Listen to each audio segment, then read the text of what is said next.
1964 ईस्वी जगपति जोशी द्वारा सुरकोटड़ा की खोज की गई थी 1964 ईस्वी में जगपति जोशी द्वारा। यहां से आपको याद रखना है घोड़े की अस्थि के अवशेष, घोड़े की अस्थि के अवशेष तराजू के दो पर्णों के साक्ष्य, तराजू के दो पर्णों के साक्ष्य मार्ग देवी की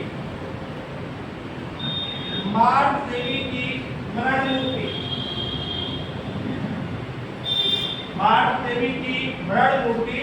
और यहाँ जो आपको सबसे इंपॉर्टेंट याद रखना है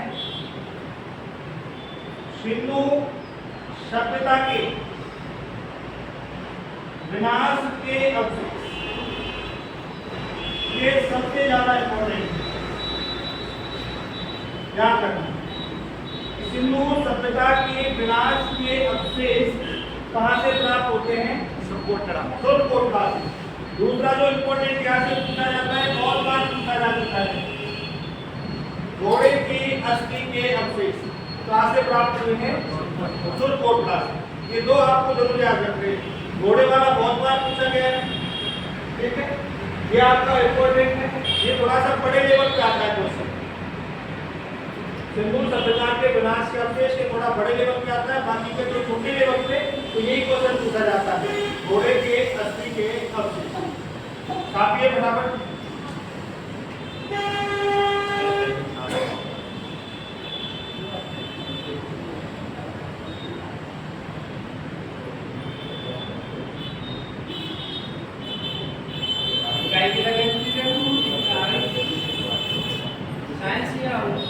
साइंस की नहीं लगेगी, पॉलिटिकल साइंस।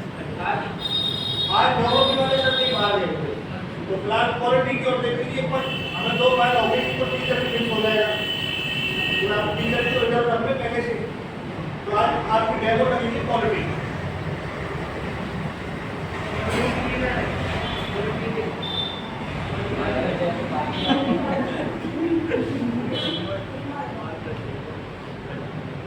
साइंस को अपन लास्ट में देखेंगे, आप सबसे लास्ट में साइंस है।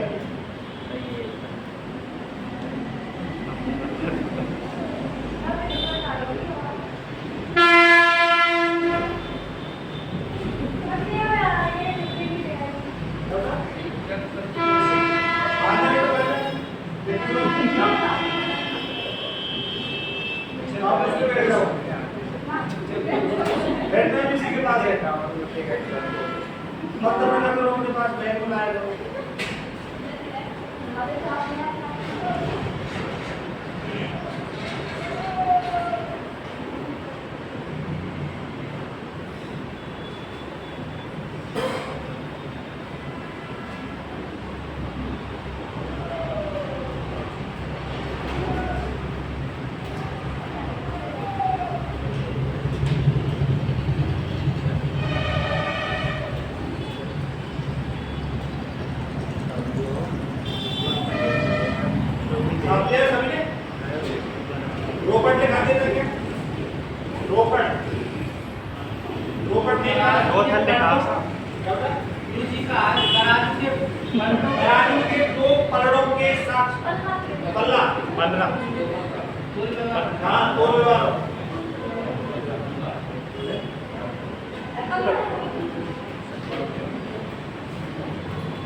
आगे यार तो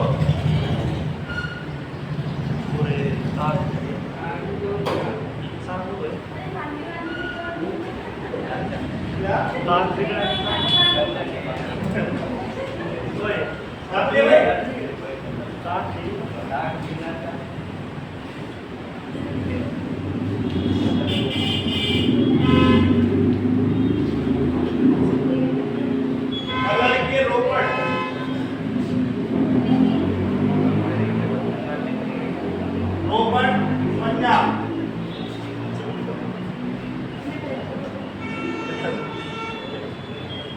सतलज नदी के किनारे।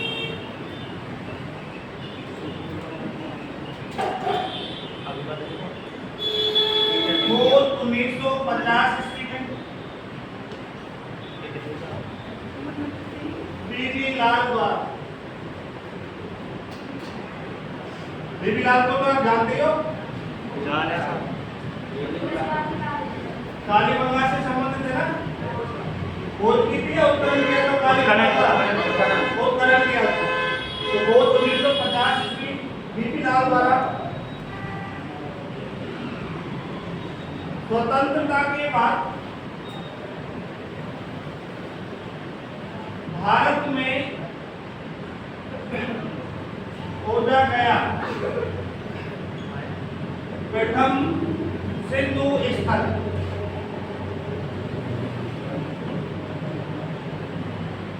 स्वतंत्रता के बाद भारत में खोजा गया प्रथम सिंधु स्थल रोपड़।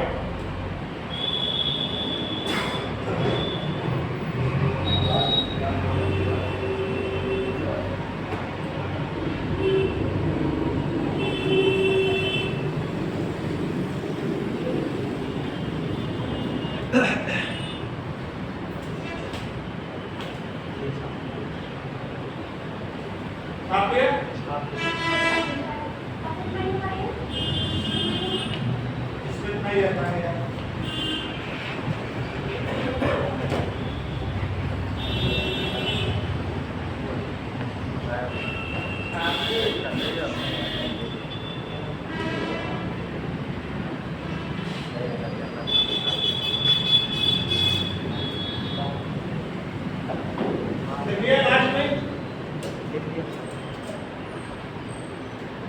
और अब सिंधु सभ्यता का अंतिम स्थल है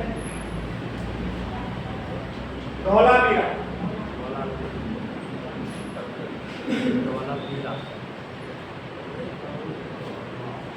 धौलावीरा गुजरात में। खोज 1967 से 68 ईस्वी।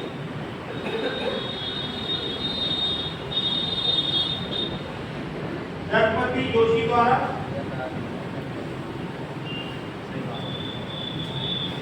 उत्खनन किया था R.S. बिष्ट। उत्खनन किया था R.S. बिष्ट ने।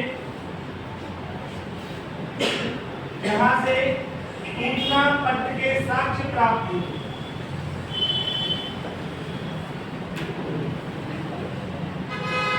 सूचना पत्र के साक्ष्य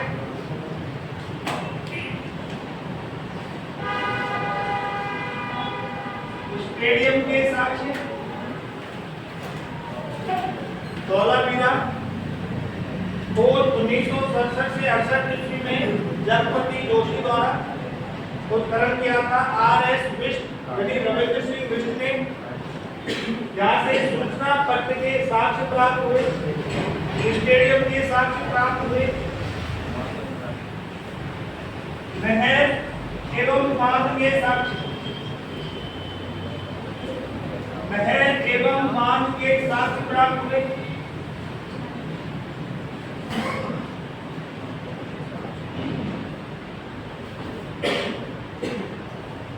सिंधु घाटी सभ्यता का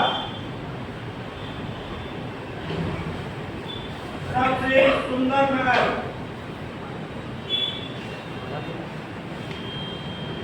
धौलावीरा को माना जाता है।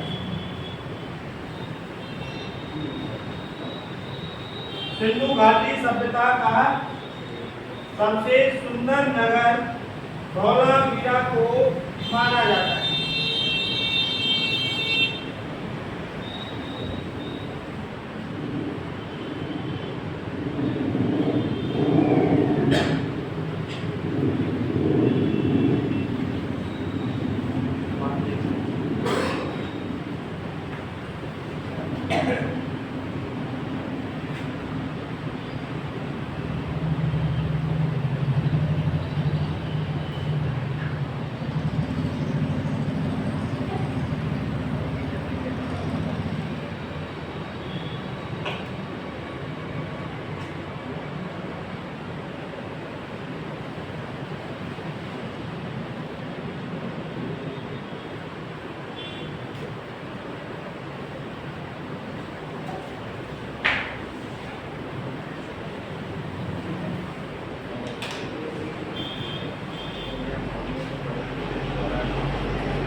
समझे और इसमें अंतिम नोट छाप लीजिए।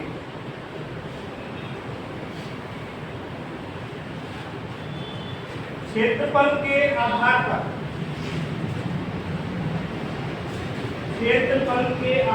पर सिंधु सभ्यता स्थल,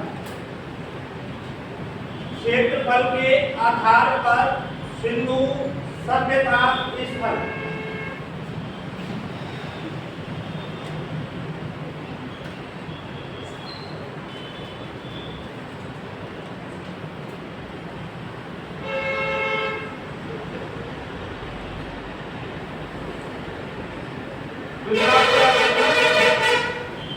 सबसे बड़ा जो सिंधु सभ्यता का स्थल है वो है गंगेड़ीवाल, पाकिस्तान में है। दूसरे नंबर पे आता है हड़प्पा, तीसरे नंबर पर मोहनजोदड़ो,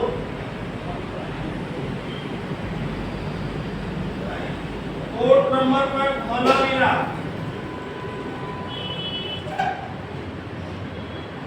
फिफ्थ नंबर पर राख की घड़ी और 6 नंबर पर कालीबंगा।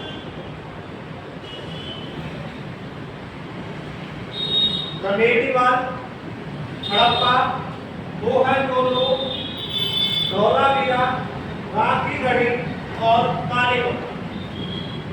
सबसे बड़ा स्थल गंगेड़ीवाल, दूसरा हड़प्पा, तीसरा मोहनजोदड़ो, धौलावीरा, राख की घड़ी, कालीबंगा। क्रम इसलिए याद रखना है आपको, या तो आपसे पूछेगा कि सबसे बड़ा सिंधु सभ्यता स्थल कौन सा है, फर्स्ट क्वेश्चन तो ये बनता है। दूसरा ऐसे आपसे पूछ सकता है कि इनमें से कोई भी 4 ऑप्शन आपको दे दे कि क्षेत्रफल के आधार पर सिंधु सभ्यता स्थलों का क्रम है। अब इन्हीं चारों को, इनमें से कोई से भी 4 आपको आगे पीछे करके घुमा के ऑप्शन दे सकता है। क्लियर बात? इसी के साथ सिंधु सभ्यता की कथा यही समाप्त हुई। हाँ, इसका कितना है? इसका क्षेत्रफल है लगभग 12 लाख के ऊपर है, कुछ 12 लाख 80 वर्ग किलोमीटर है। लेकिन इसका जो स्तर है ना क्षेत्रफल, वो फिक्स नहीं माना जाता। उसके पीछे रीजन है कि पहले जब सिंधु सभ्यता को खोजा गया तो उसके आधार पर इसकी जो आकृति थी वो त्रिभुज के समान थी, त्रिभुज के समान थी। जैसे जैसे समय जा रहा है नए नए सभ्यता स्थलों की खोज हो रही है और नए नए स्थल खोजोगे तो क्षेत्रफल भी बढ़ेगा। अब जैसे आपका देखिए, अभी आपने सुना हो तो बैठ में भी अभी कुछ सभ्यता के अवशेष मिले। अगर वो बाई चांस सिंधु सभ्यता के निकले तो क्षेत्रफल और बढ़ जाएगा। तो शुरुआत में तो इसका जो आकार था वो लगभग 12 लाख वर्ग किलोमीटर के आसपास था, जो क्षेत्रफल था 12 लाख वर्ग किलोमीटर के आसपास। लेकिन और जब अवशेष मिलते हैं और जो पहचान मिलती है, अब उसका जो आकार है ऐसा माना जाता है कि अब वो कैसा है, अब इसका आकार कैसा हो गया है, चतुर्भुजाकार हो गया है। ऐसा कहा जाता है इतिहासकारों का कि अब तक सिंधु सभ्यता के 2800 स्थल खोजे जा चुके हैं। कितने स्थल? 2800 स्थल खोजे जा चुके हैं केवल सिंधु घाटी सभ्यता। तो क्षेत्रफल बेटा इसका फिक्स नहीं होगा, इसलिए पूछता नहीं है क्योंकि नए नए स्थल मिलते रहेंगे। 12 लाख वर्ग किलोमीटर शुरुआत से प्रारंभ जब खोज होगी सिंधु सभ्यता की, तब इसका जो क्षेत्रफल माना गया था वो लगभग 12 लाख वर्ग किलोमीटर, राउंड फिगर में एग्जैक्ट नहीं है, लगभग 12 लाख वर्ग किलोमीटर। बाद में और सभ्यता स्थल मिले तो पहले किसको त्रिकोण में माना गया, अब इसका आकार माना जाता है चतुर्भुजाकार। और सभ्यता स्थल मिलेंगे तो हो सकता है कोई आकृति और बढ़ जाए, तो एग्जैक्ट नहीं होता क्षेत्रफल।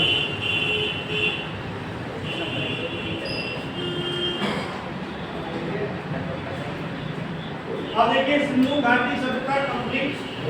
अब यही अपन आगे शुरुआत करेंगे नए टॉपिक की, और नया टॉपिक है आपका वैदिक सभ्यता।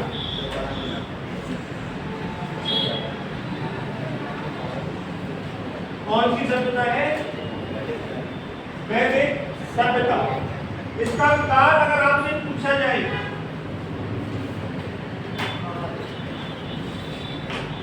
1500 ईसा पूर्व से 600 ईसा पूर्व, समय आपसे पूछा जाता है तो आपको याद रखना है 1500 ईसा पूर्व से 600 ईसा पूर्व।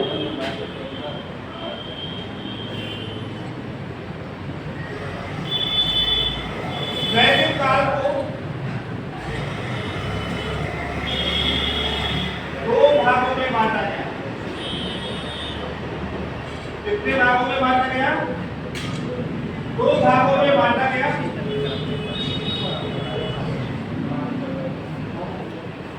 नंबर फर्स्ट ऋग्वैदिक काल और नंबर 2 आता है उत्तर वैदिक काल। जैसा कि आप देखिए नाम से पता चल रहा है ना, वैदिक, वैदिक का इसका मतलब है किससे संबंधित है? ये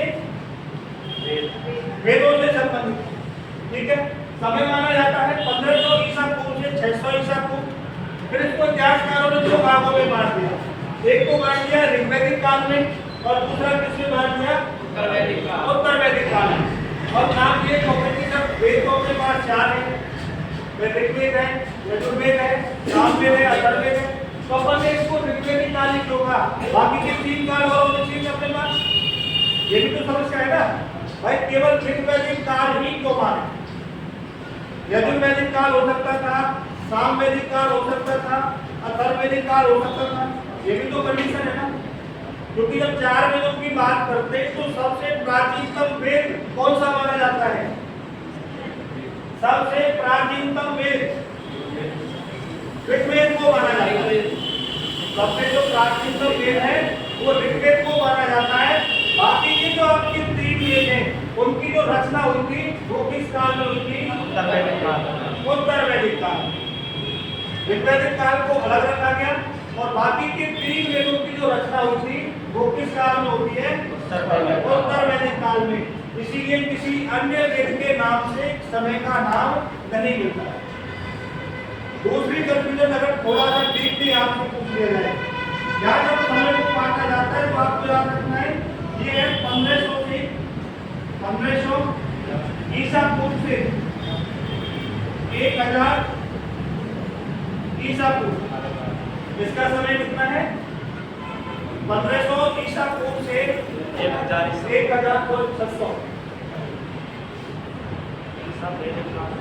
1600 ईसा पूर्व, ठीक है।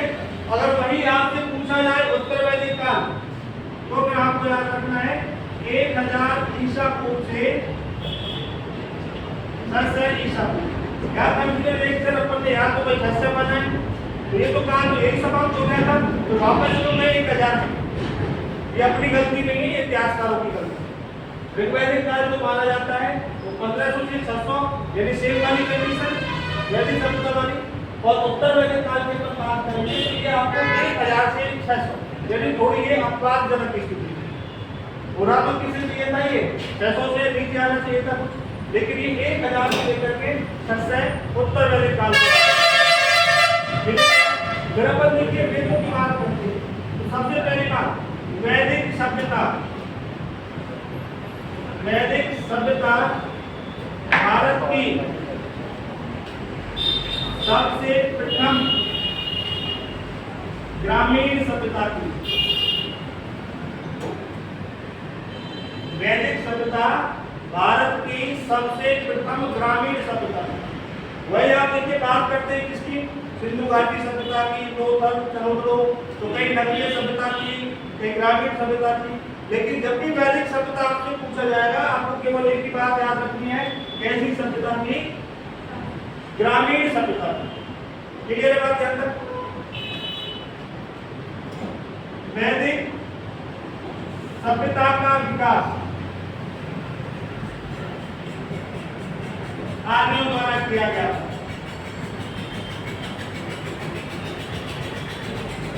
वैदिक सभ्यता का जो विकास है वो किसके द्वारा किया गया था? आर्यों के द्वारा। और आर्य कौन है भाई? आर्य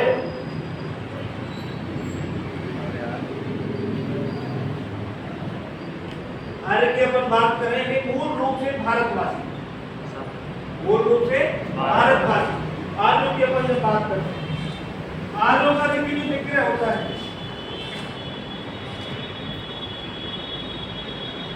आर्य शब्द का विग्रह, संधि विग्रह जो आप करते हो तो विग्रह है इसका अरि प्लस ये, अरि प्लस ये। अरि का मतलब होता है उच्च कुल। अरि का मतलब क्या होता है? उच्च कुल, उच्च कुल। और यह का मतलब जन्म, उच्च कुल में जन्म लेने वाला या उच्च कुल में जन्मा। तो आर्य का जो शाब्दिक अर्थ होगा वो क्या होगा? उच्च कुल में जन्मा हुआ। वैदिक सभ्यता के ऊपर बात करेंगे। भारत की सबसे प्रथम ग्रामीण सभ्यता है और इसका जो विकास किया था वो किसने किया था? आर्यों ने। और आर्य शब्द का जब अपन संधि विग्रह करते हैं तो दो शब्दों से बना है, एक तो बना है अरि और दूसरा शब्द कौन सा है? या। अरि का मतलब क्या होता है? उच्च कुल और या का मतलब जन्म। तो आर्य कौन थे? उच्च कुल में जन्मे हुए। क्लियर बात है? दूसरा अगर देखिए बाई चांस आपसे कोई शाखा पूछ ली जाए भाई जो आर्यों की जो उत्पत्ति है, आर्यों की जो उत्पत्ति है वो किस शाखा से मानी जाती है? या तो सिंपली ऐसे पूछे कि आर्यों की उत्पत्ति हुई थी, ऐसे भी तो पूछ सकता है। तो इसमें आप एक चीज याद रखिए यहाँ पे, आर्यों की उत्पत्ति, आर्यों की उत्पत्ति नॉर्डिक शाखा की, नॉर्डिक शाखा की सफेद उपजाति से मानी जाती है। आर्यों की उत्पत्ति नॉर्डिक शाखा की सफेद उपजाति से मानी जाती है।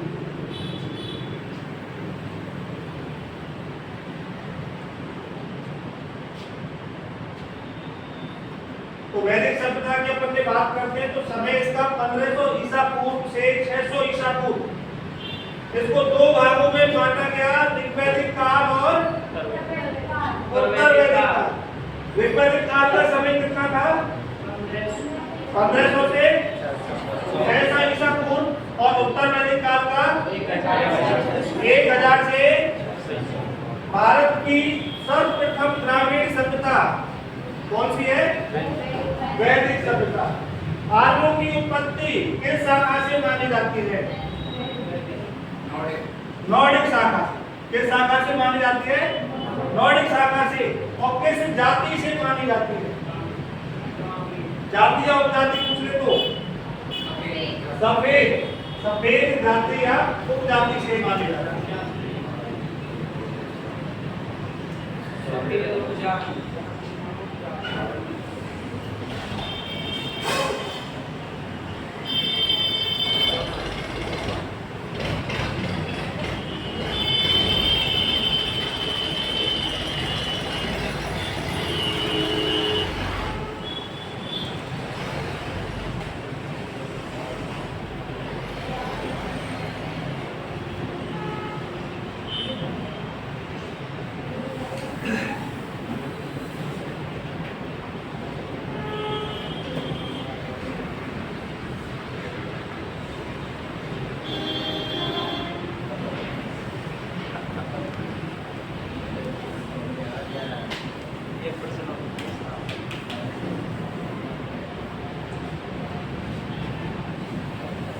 आपने बेटा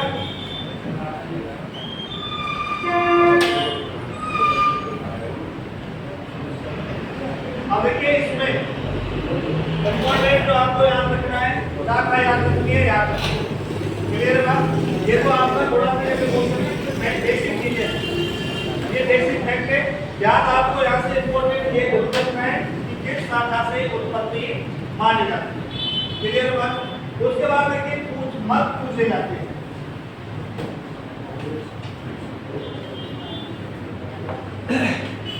आर्यों का मूल स्थान कौन सा था? आर्यों का मूल स्थान कौन सा था? कम से कम 50 बार 80 क्वेश्चन बन चुका है एग्जाम से। कार्यों का मूल स्थान ऑप्शन देते गए।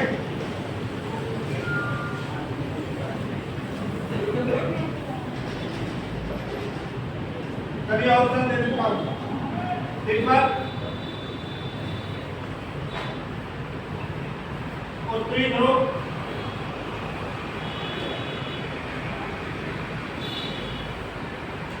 मध्य एशिया,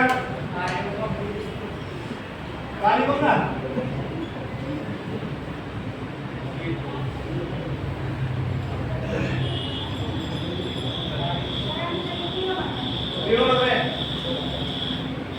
आर्यों की उत्पत्ति या मूल स्थान जो है उत्तरी ध्रुव, मध्य एशिया, उपयोग सभी। धोखा दे रहे हो? पता है? धोखा दोगे तो भी पता चल जाएगा मुझे।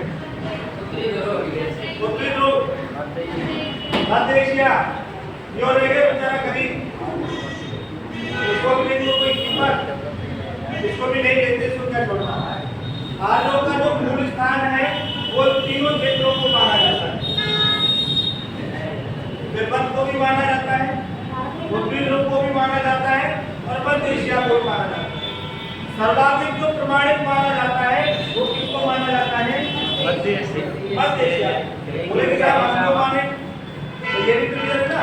अपन क्यों माने? अपन इसलिए मानेंगे क्योंकि तिब्बत को बताया था दयानंद सरस्वती ने। किसने बताया था? दयानंद सरस्वती ने। और उत्तरी ध्रुव बाल गंगाधर तिलक ने। और मध्य एशिया माना था मैक्स मूलर। क्लियर है बात? तो जो स्थान आपसे पूछा जाएगा तो तिब्बत भी है, उत्तरी ध्रुव भी है और मध्य एशिया भी। जब भी एक क्वेश्चन आया है एक ही पैटर्न में आया है कि मैक्स मूलर के अनुसार आर्यों का मूल स्थान था। इस तरह से क्वेश्चन कम से कम 20-30 बार एग्जाम में पूछे जाते हैं। मैक्स मूलर के अनुसार आर्यों का मूल स्थान कौन सा था? मध्य एशिया।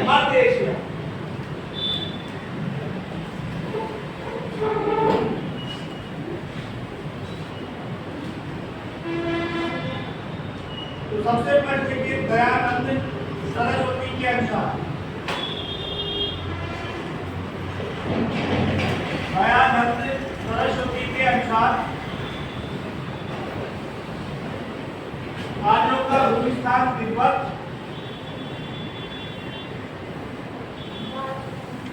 बाल गंगाधर तिलक के अनुसार उत्तरी ध्रुव,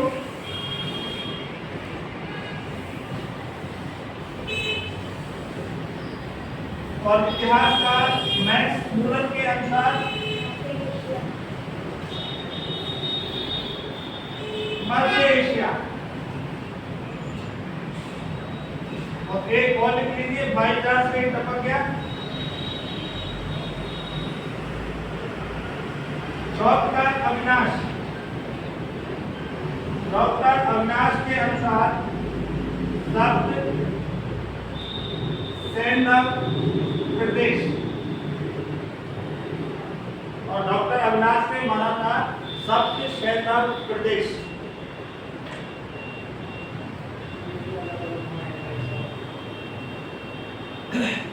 और सबसे इंपॉर्टेंट इसमें आपको याद रखना है मैक्स मूलर।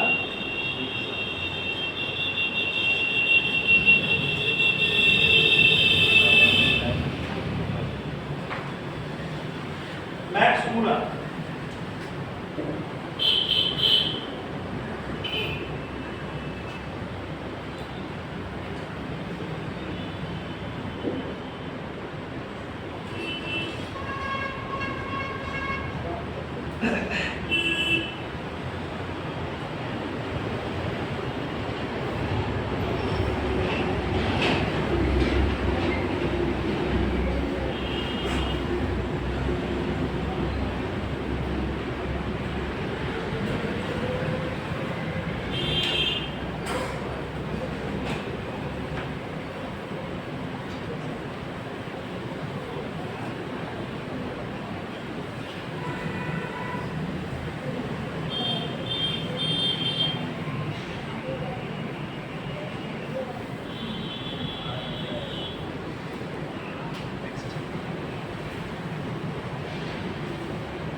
क्लियर भाई सभी ने क्लियर सर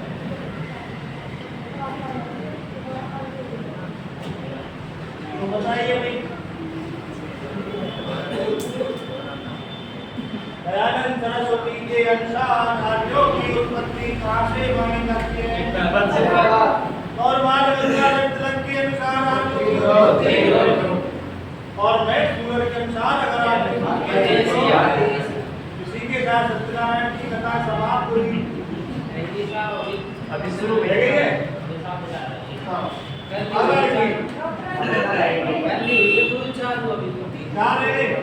अभी किसको पर कथा में नहीं लेंगे सत्यनारायण भगवान नारायण जाए हमारे नाम तो कर दी मंदिर के लिए भी खाली मंदिर का ले गए हो इस नाम बनाने का सब लास्ट में चलेंगे बनाने का पनीर एक बच्ची मेरे कितने बड़े हुए खुद दिखा गया होगा पनीर का एक नाम लेता आर्यों से संबंधित महत्वपूर्ण अभिलेख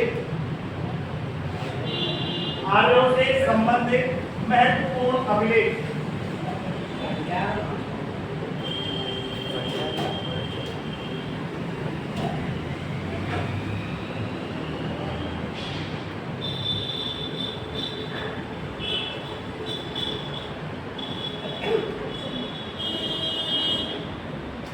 आर्यों से संबंधित महत्वपूर्ण अभिलेख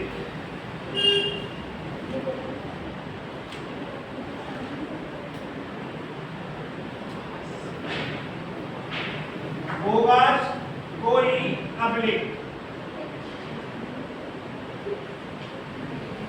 आर्यों से संबंधित अभिलेख है और इस अभिलेख का नाम है भोगाज कोई अभिलेख। ये अभिलेख कहाँ स्थित है? एशिया माइनर कहाँ पर स्थित है ये? Asia minor. और एशिया माइनर कहाँ पर है? ईरान। बोगाज कोई अभिलेख एशिया माइनर ईरान में स्थित है और इस अभिलेख की जो खोज की थी 1901 ईस्वी में एक व्यक्ति था जिसका नाम था हुगो नामक व्यक्ति। एशिया माइनर ईरान में बोगाज कोई अभिलेख की खोज करने वाला व्यक्ति था हुगो। 1901 में इसके ये अभिलेख प्राप्त हुआ। इस अभिलेख में आर्यों के 4 देवताओं का उल्लेख। इस अभिलेख में आर्यों के 4 देवताओं का उल्लेख है और 4 देवताओं में आते हैं इंद्र, वरुण, मित्र और नासिक। इंद्र, वरुण, मित्र और नासिक, इन 4 देवताओं का उल्लेख। अब देखिए होता क्या है, यहाँ से जो क्वेश्चन बनता है कि आर्यों से संबंधित अभिलेख कौन सा है? बोगाज कोई अभिलेख। ठीक है, कहाँ स्थित है? Asia minor. खोज किसने की थी? 1901 में हुगो ने। बोगाज कोई अभिलेख में आर्यकालीन कितने देवताओं का उल्लेख है? 4। कौन कौन से? इंद्र, वरुण, मित्र और। अब कई ऑप्शन आपको मिल जाएंगे, जैसे आपको कोई अग्निदेव है, अरुण है, वरुण है, तो उसी का आपको याद रखना या नाम आपको याद रखना है। कोई इंद्र, वरुण, मित्र और नासिक। इसके अलावा और कोई सा भी देवता दे दिए जाए तो उस पर टिक मत करना। क्लियर है बात? छाप दिया सभी ने? छापो बेटा।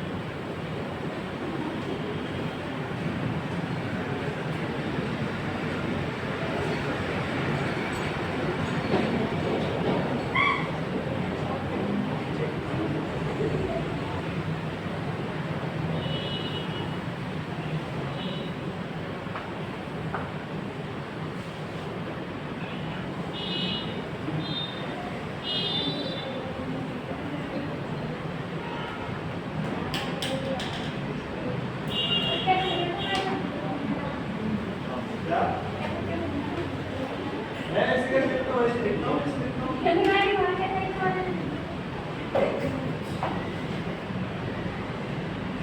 काफी है सभी में?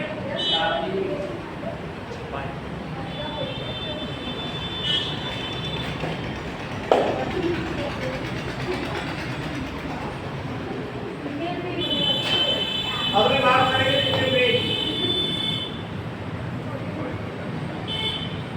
वेद संस्कृत भाषा का शब्द।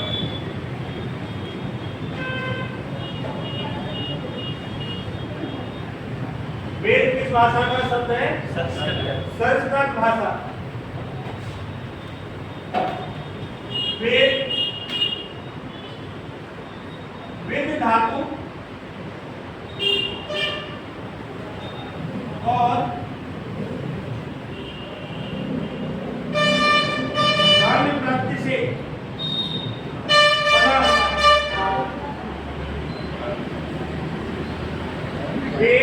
वेद धातु और गण प्रत्यय से बना हुआ है।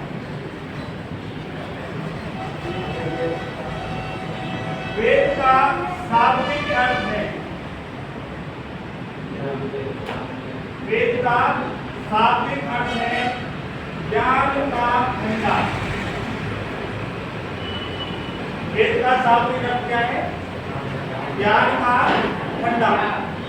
वेदों की अपन बात करेंगे, संस्कृत भाषा का शब्द है और जब संस्कृत ग्रामर के अनुसार जब आप इसका विक्रय करते हो तो इसका माने में कहा जाता है कि ये किस धातु से बना हुआ है?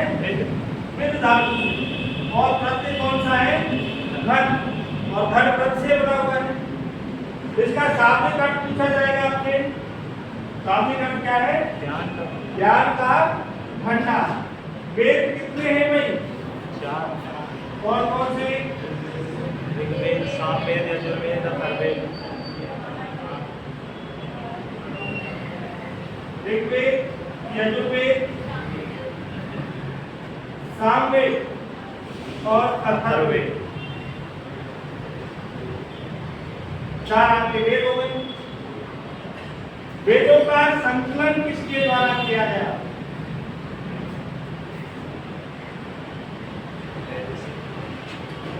वेदों का संकलन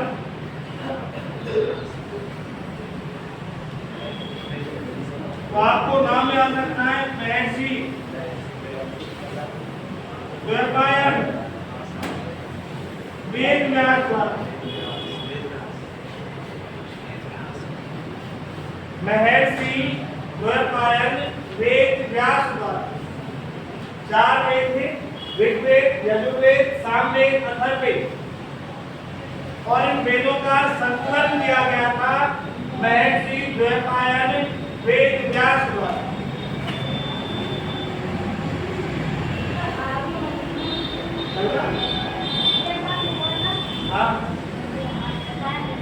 द्वैपायन में दादावाद और उसमें आदावाद। द्वैपायन दादावाद, आधा वाला, एक मात्रा पापदेव, आधी मात्रा याजक और नानक। द्वैपायन वेदों का संकलन महर्षि द्वैपायन वेद व्यास द्वारा।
करो।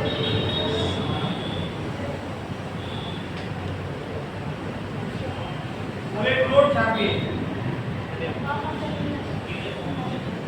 भाई नोट नहीं छपाया ना, एक छपा दिया, एक और छाप लीजिए।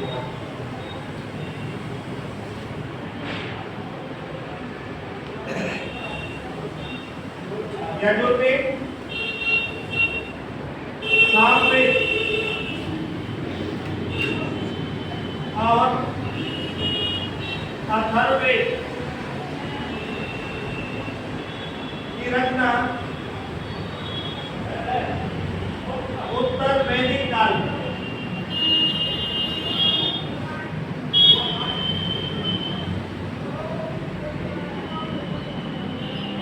यजुर्वेद, सामवेद और अथर्ववेद की रचना उत्तर वैदिक काल में हुई थी।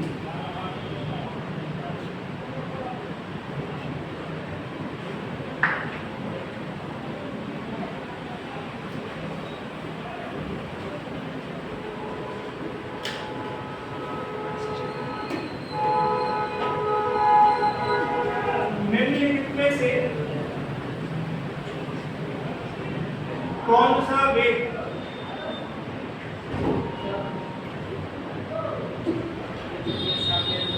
वेद त्रय में शामिल नहीं है? ऋग्वेद। कौन सा नहीं है? ऋग्वेद। ऋग्वेद।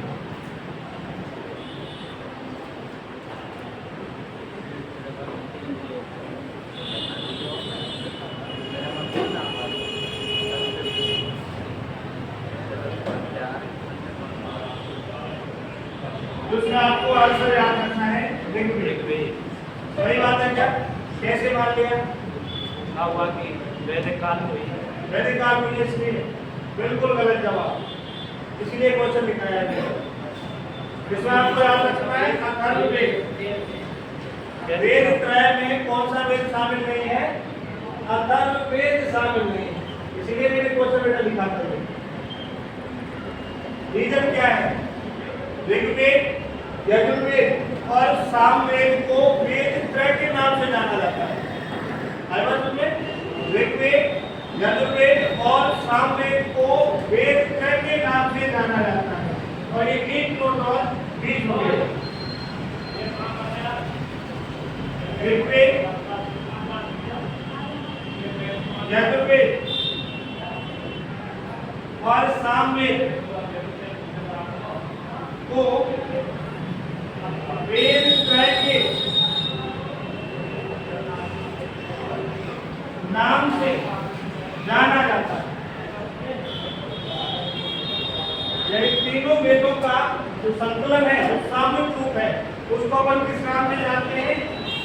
वेद त्रय। वेद तो वेदीय त्रय का मतलब तीन वेदों का समूह वेद त्रय। तो वेद त्रय में अथर्ववेद नहीं आता है, हालांकि ऋग्वेद अलग है, लेकिन वेद त्रय पूछेगा तो उसमें आपको अथर्ववेद को अवॉइड करना है।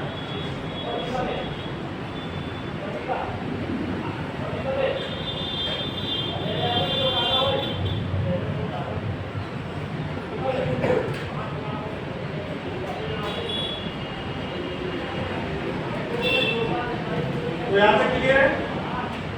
अभी तो ये वैदिक काल से संबंधित बेसिक बात है।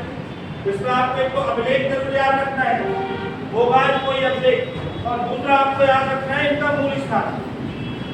उत्तरी ध्रुव किसने माना था? उत्तरी ध्रुव। उत्तरी ध्रुव किसने माना? मध्य एशिया किसने माना? मध्य एशिया मैक्स मुलर ने। मध्य एशिया किसने माना था? मैक्स मुलर ने। और तिब्बत किसने माना था? दयानंद ने। और सप्त सेंद्र प्रदेश डॉक्टर कविता।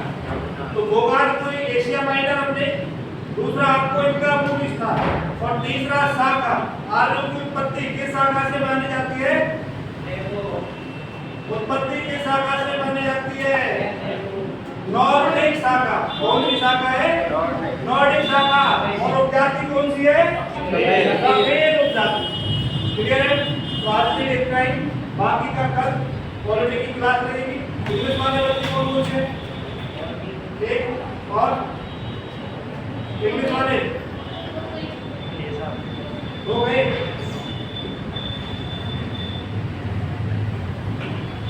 देख लेना पॉलिटी की डेमो लगेगी आराम से, 2 दिन 3 दिन आप उस हिसाब से बना देना, तभी टीचर फाइनल होगा। जब तक आप लोगों की सहमति नहीं होगी, आप बोलोगे कि ओके ओके, नॉट ओके तो नॉट।